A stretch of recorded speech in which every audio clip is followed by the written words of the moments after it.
Hey everyone, welcome to Parent to Parent. Happy Monday. It is great to see you all here. I'm delighted to be here with you. Today we have a special guest with us, Coach Carrie. She and I are going to talk about how to keep your kids engaged and responsible in the summer. It's going to be a great conversation. But before we get to that, I always like to remind you that I am the author of Raising the Well-Adjusted Child, a Parent's Manual. You can grab your copy on Amazon and enjoy the book. There's lots of great pieces no matter what age your child is, from small child all the way up to teenager. This book is for you, so check that out. And if you ever want any help and support by doing a book study with my book, please reach out to me. I'm happy to do some evenings with a parent group, virtually, in person if you're nearby, and so would be happy to do that with you. So without further ado, I would like to bring up our guest, Coach Carrie. Hi, Coach Carrie. Nice to see you. Hi, Dr. Tanya. Always nice to see you as well. Thank you for having me. Yeah, I'm excited. This has been in the works for quite a while. She has been on my list for a while. We had our first coffee chat a few months ago and just hit it right off. So excited to have you here. So let me give you a little bit of an introduction. Coach Carrie is I'm sorry, let me grab my notes here, licensed financial coach and retirement specialist. That's important, right?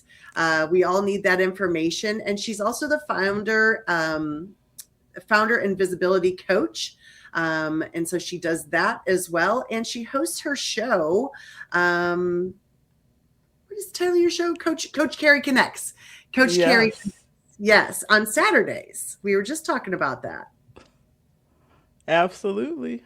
Yeah. So tell everybody a little bit more about you. What did I miss? What else completes Coach Carrie? Well, outside of being a licensed financial coach and a certified clarity coach and a keynote speaker, I spent 20 years as a public school educator. So I work with parents, professionals, school districts, just to bring clarity to conversations that actually change outcomes. So money and mindset are always connected. We know that that starts at home. But I also have a teenage son. So I'm a mom as well, and looking forward to this conversation.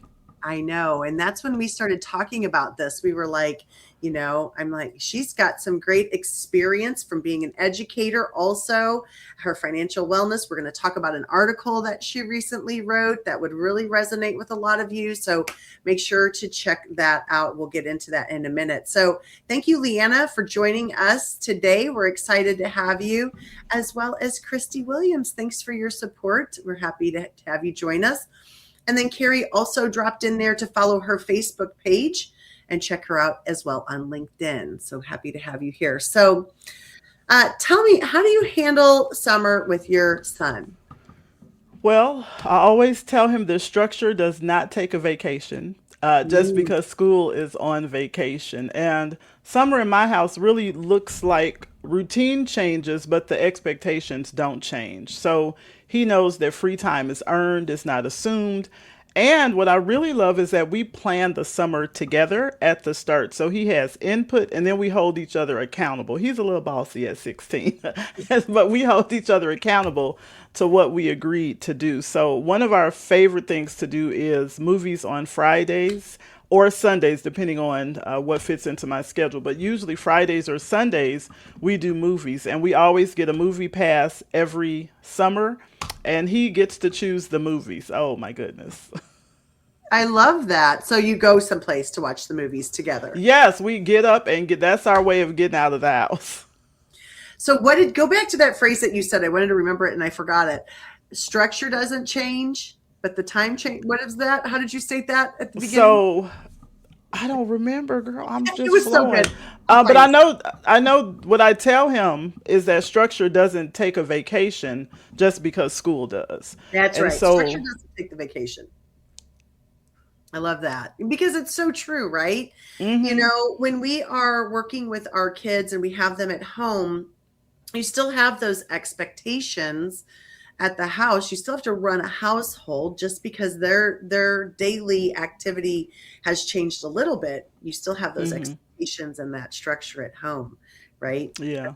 That I love that. And, I love Christy has, dropped this note in here as well. I used to have my son do lessons, and that is a great thing too, right? To keep them up to date and sharp on their lessons, things that they would need to do, maybe reading, practicing some math facts, doing Well, some. absolutely. All of those things are really important. I believe that when children have a say in the plan, that they're more likely to follow through on it. So if it's using virtual programs, if it's reading books, all of those things, as long as you all talk, if they're old enough to have that conversation with you and talk about it together, I think that helps out a lot. So I think those are great ideas. Absolutely. Absolutely. So, what type of structures do you have in your home that your son is required to follow, even when he's on vacation? Well, I think one of the most important things is to make up your bed when you get up. He still is responsible for the laundry and taking out the trash. He has to help me in the kitchen. That's the new thing now that he's older because I love to cook. And so I've had to step aside and allow him some time in the kitchen as well. So he'll tell me what's on the menu. And I absolutely love that. It's so much fun because structure is not punishment, it's really a gift.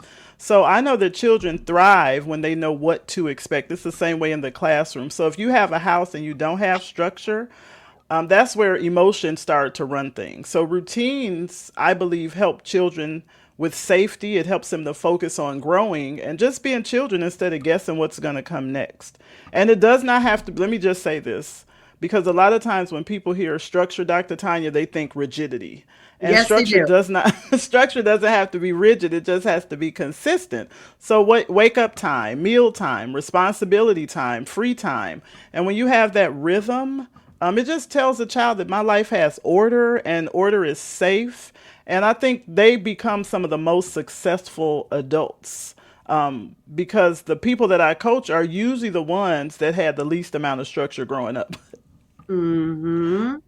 Absolutely, right? That structure is an expectation. And hello, Leslie Hmm. Flowers. Thank you for joining us. So great to have you here again from North Carolina. I love that. Children do thrive with routines. And you're right. Some people think that you are, that it's a negative connotation. Hmm. But I always bring it back to don't we want to know, like, when you go to work every day, don't you want to know what time you're to go to work? Don't you want to know what tasks you're required to complete? What time is lunch? When Oh, can I come on. take a break?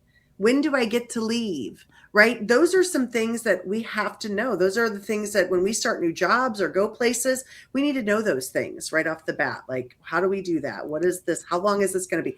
You probably remember this being in a classroom. I remember it. How long are we going to do this for? I would get Right. that question all the time. How long are we doing math for today? Same amount of time we did yesterday, 60 minutes, or what are we doing next, right? Teachers always Yes, ask that question. What's next? Because kids really do thrive on that structure and routine. they And, do. I did the same thing as well. I required my kids to also have that structure and routine put together. And they didn't always love it. I'm not going to lie. They didn't always love it, but they did it. And I do think it made them become a far more successful professionals now. Hmm. Hmm. I had one daughter as an athlete, one daughter as a dancer at the time. So there was a lot to determine and organize in the family and the household. So I love that those comments about structure and routine, and I loved how you talked about how it provides safety for kids. Yeah. Talk about how does having a structure, routine lifestyle provide safety for them?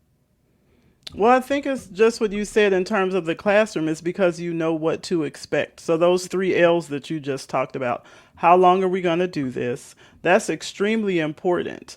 My favorite is lunch, right? And then when do I get to leave? Like, when does this end? And so, I think when children know that, I think it just makes things a little bit easier for them. And then when they become adults, they understand structure and order and intentional timing and how to plan. And so those are the people who are not rebuilding their lives as adults, they're just thriving.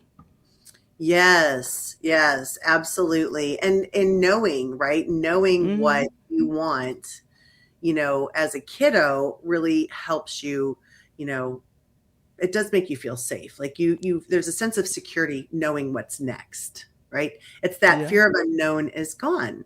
And so I don't know, do you work from home, Coach Carrie, or do you work out of the home? I work from home. Okay. So you kind of have an eye on him the whole time. Yeah, at least an ear. No. I actually don't have an eye on him the whole time. I used to when he was younger.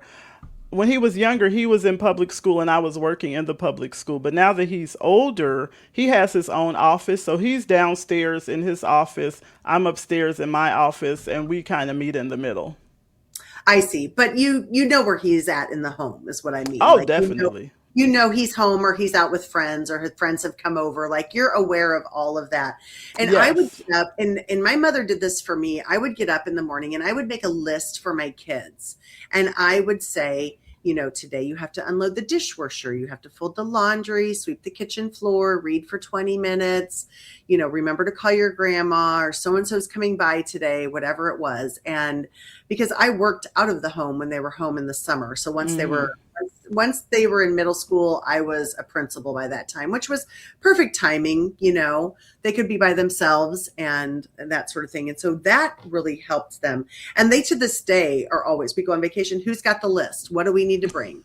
Where's the list? They're wanting a list. Someone make me a list because it keeps us organized. We know what's coming next. And so I love that as well. So how do you instill that responsibility in your son? Being responsible. Like we can bestow all of these expectations on Hmm. children, but how do we instill that responsibility? So for me, I think responsibility, I make sure that I'm not doing a lecture. It's a practice. So children usually learn by watching and then they learn by doing. And so not just by hearing about it, right? So the talking over and over and kind of repeating yourself over and over again. So in my house, everybody has a responsibility and you just make age appropriate contributions, not busy work. And so when he sees that the household runs because of his efforts, oh, that's why I told you he bossy.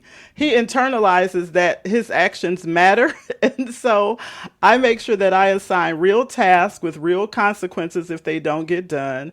I let him experience the natural consequences of not following through. What happens if you don't follow through? And then, of course, we all love to be praised. And so I praise his effort. I praise the follow through, not just the result, because even if you don't get exactly what we were looking for, that effort and that follow through is extremely important.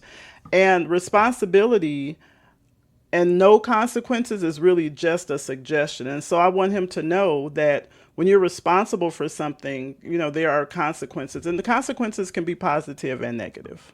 Right, they really can. And a lot of people, again, we talked about this at the very beginning. People think that this responsibility and these expectations are negative. They're not. Like Hmm. they can be great things. You can come home and go, "Wow, look at what a great job you did today," or "Tell me about the chapters. Let's sit down together." This is rewarding for your child to sit down together with you and talk about what did they learn today, what did they work on, or in the kitchen, like you were talking about. This can be fun. Your son might be making the menu, right, for the week, Yes. the dinner. And well, what can I help you with, son, in dinner? And he's learning new skills and building Hmm. confidence and having that responsibility that are going to lead him to live an independent adult life. And Yeah. I loved how you talked about the natural consequences because there are, right? Hmm. Literally, you don't take the trash out, it gets smelly, we get bugs. Like Right. there's natural consequences to some of these things that we have. Well, I want to take a second and acknowledge those that are in the audience again. Leslie Flowers, thank you. In the summer, I would get the classics and make sure that each child read one per week. I love that. That's a big ask. One per week. That's a big one. Hmm. I'm curious, Leslie, is what was their favorite classic that they read? Jedi J from Maryland, thank you very much. Or Massachusetts, I'm sorry, Massachusetts. My son locks himself in his room. Christy, I know. She loves lists. She is a very organized girl, I know. During summertime, kids have to be surrounded by new discoveries. I'm a museum dude. Oh, Jay, I like that you Oh, brought that up about museums. Yes, I like those as well. Technology use tech 24/7 is not responsible. Very good. Yes, we've got to put limits on those things, don't we? Hmm.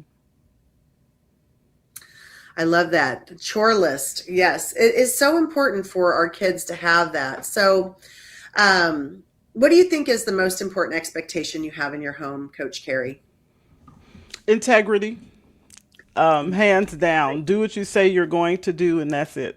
Everything else flows from integrity. So if my son tells me that he's going to do something, I expect it to be done, or I expect him to come to me before the deadline and tell me why he can't do it.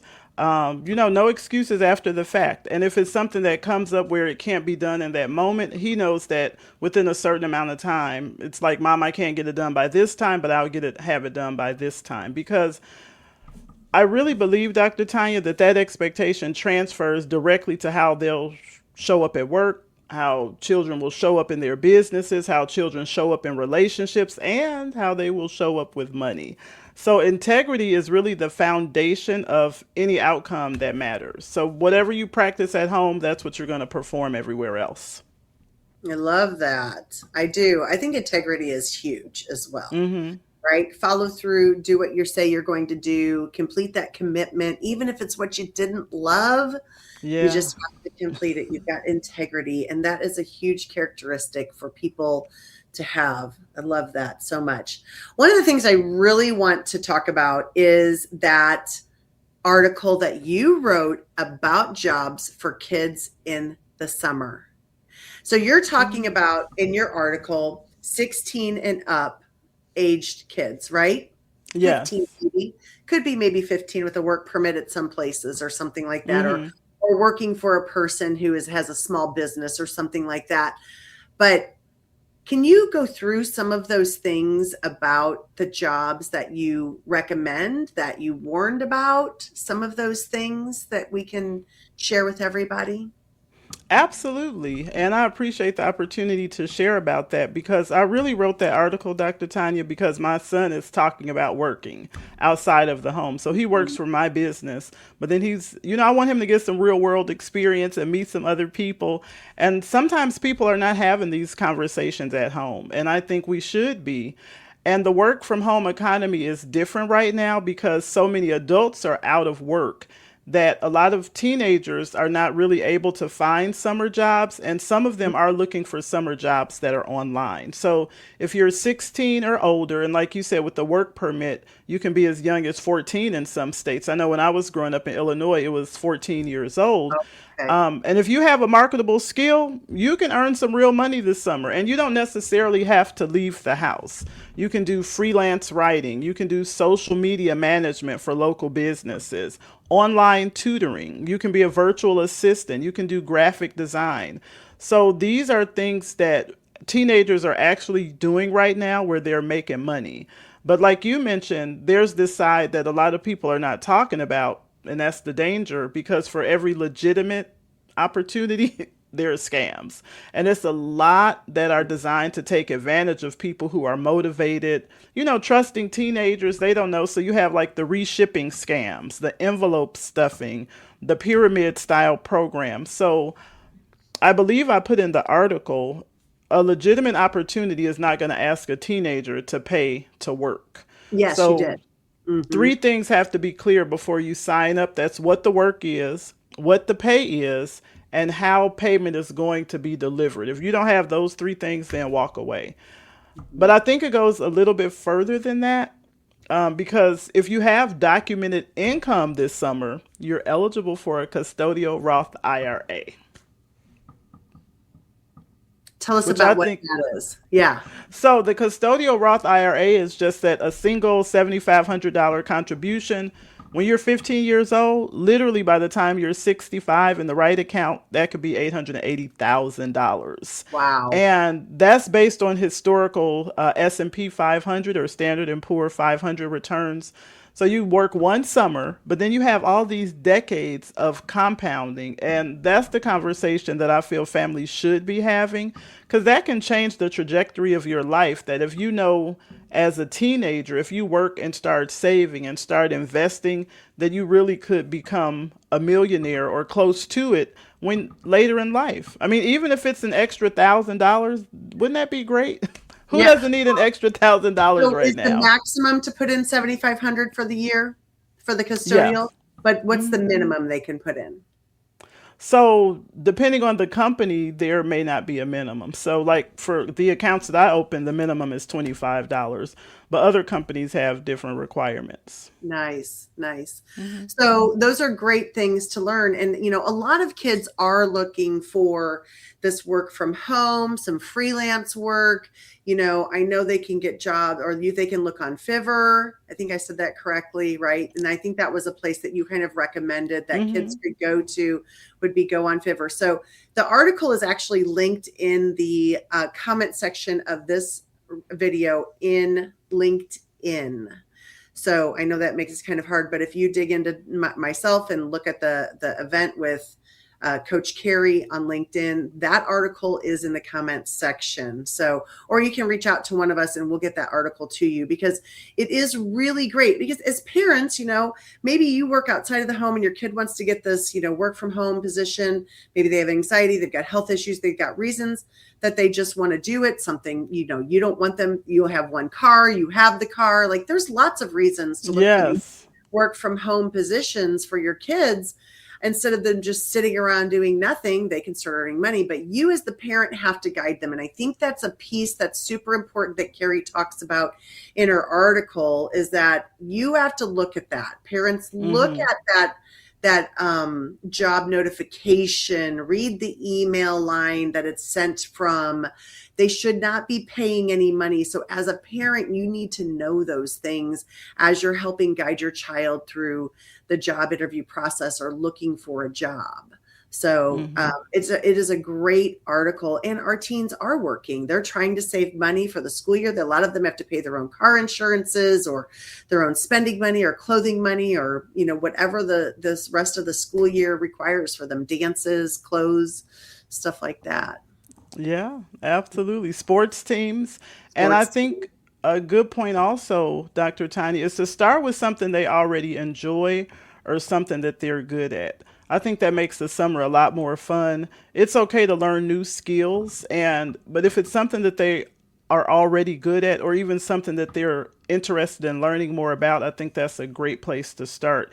And then also have them set a goal for what they're going to do with the money that they earn. When I got my first job, my mother told me, both of my parents, my mom and dad, were in agreement that I had to put 1/3 of my money into saving. I had to put 1/3 of my money into the household, and then 1/3 of the money I got to spend however I wanted to spend. But you can start those habits early.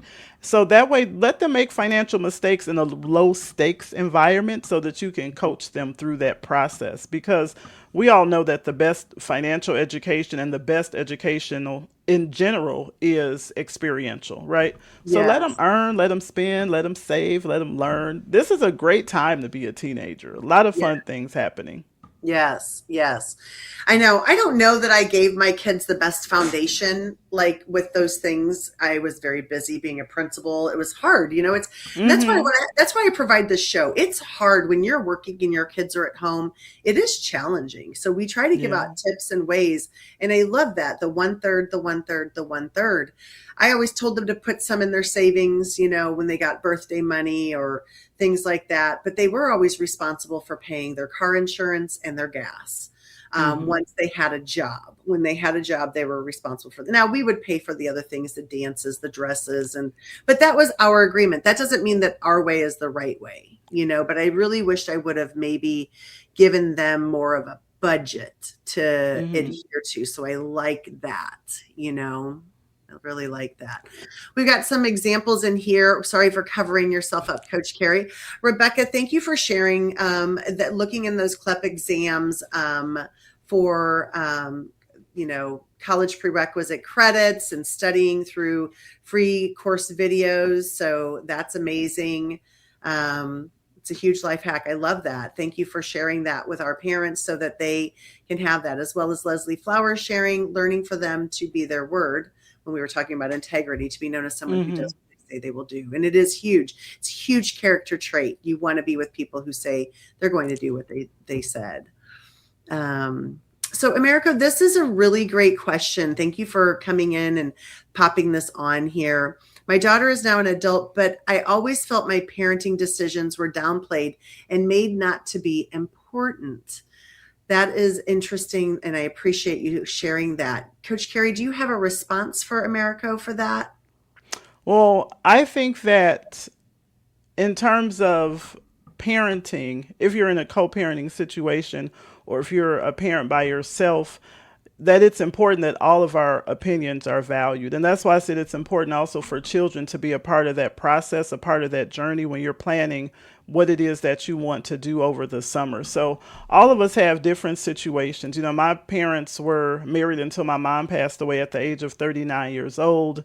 You know, I am with my son's father, and so until he passed away. And so all of these things, when it comes to those parenting decisions, it goes down to the basics of communication. And so we want children to not feel like their opinions and their positions are being downplayed. And we want, you know, the dads and moms, we want them to be able to figure it out and be able to get along. And that's why I think therapy is so important.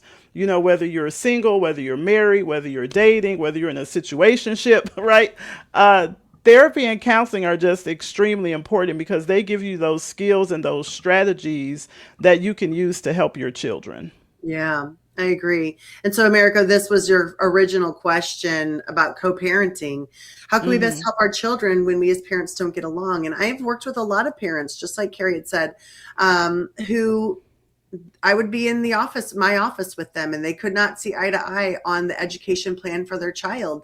And I would just tell them, we have to make a decision in the best interest of this child. And Hmm. if you start putting the child first and what really is the best interest of that child, and then you can work together at making those parenting decisions and not putting the child in the middle, you know, Hmm. I don't always go to the child on the age, depending on the age, and ask them what do they prefer, Right. because I don't want to put the child in the middle. And so I think that is something that you refrain from. Now, if your child was 17 years old, you may want to talk as a cohort group together and say, what is your take on it? And there's a whole chapter in my book, Raising the Well-Adjusted Child, a Parent's Manual, about family meetings and really adopting that mindset. The co-parents have to learn how to put their differences aside and make the decisions in the best interest of the child. And it takes practice. And I agree with Coach Carrie, go to therapy. If you can't do this together, you need to work together with a therapist or a mediator. I mean, I'm thinking a couple of things, Americo. If you've not read Dr. Steve Hudgens' Piece by Piece book, I recommend that you read that. Or you can also reach out to Jackie Hallberg. She does like family mediation, different services for families. She may have been someone, if you're in a situation like Americo, that you would want to go to. So if you have questions about those two people, you can reach out to me or those resources. That's what I'm here for, is to get you resources. So thank you so much for that. And hi, Linda Meyer. Thank you for joining us. I always appreciate seeing you in the audience. All right. And Leslie, that's assuming the parent does that because the children model after their parents. So we have to take a look at ourselves. Are we in integrity? Yes. And then hello, Josette. Thank you for joining us from El Paso, Texas. I had the pleasure of getting to know her last night. All right. Our 30 minutes is running out. I have two more questions for you. They're pretty Okay. quick and easy. So what is the most fun that you've had with your son in the summer? What was the most fun thing that you've done? I think it's the things that you don't plan. You know, it's no agenda, just doing what feels good. And some of our best memories really just came from deciding at 10 o'clock in the morning that we're going to do something that we've never done before. And Yeah. so children remember the time that you give them, not necessarily the money that you spent on them. And I just remember jumping in the car and we drove to Atlanta, Georgia. We were like, we're out of here. And so I mean, we just do things like that, you know, fill up the tank, grab some great snacks and just jump in the car. But then there's also times where we just camp out and we will do a movie night at home. I And love it. so it doesn't have to be something that costs a lot of money. It can be something that's fun and you can just do those things at home. Amazing. Thank you so much. And lastly, what is your tip for parents tip for parents out there to keep their kids engaged and responsible in the summer? One tip is to make the expectation clear and also to make the expectation theirs. So sit down with them before summer starts and ask them what kind of summer do they want to have. Help them build that plan. I love that you talked about making those lists. I'm a list girl myself. And so I Mhm. love that idea of making those lists because when they own the goal, they just going to show up differently for that goal and hold the line. Love them enough to mean what you say because consistency is really the most powerful parenting tool that we have. I love that. I love that. Yes. And thank you, Jay, for your question. Talk about the importance of volunteer opportunities in order to prepare kids and teens for success. That would be a great, great topic. I love that. So, thank you so much for sharing that. And thank you, Coach Carrie, for your insight and your time today. It has been a pleasure to have you. We'll have you back. We need to talk about money and kids, so we need to have you back. So we'll find another time to have you back, and we'll give some parents some really great strategies on money for kids, okay? Thank you, All everyone. right. Yeah, yeah. I just want to thank everyone and remind you to go ahead and follow Parent to Parent on YouTube. We also are on Spotify now, so you can also follow our podcast on Spotify. Happy and excited about that, as well as we are on TikTok. So make sure that you're checking out Parent to Parent on TikTok, as I do lots of different videos. I just don't restream these things, so I do different parenting tips and different videos on TikTok. So check those out as well. Thank you all so much for joining me. Thank you, Coach Carrie, for being here tonight. Stick around, Coach Carrie. I'll be back with you. Everyone, have a great Monday. See you next week. Bye.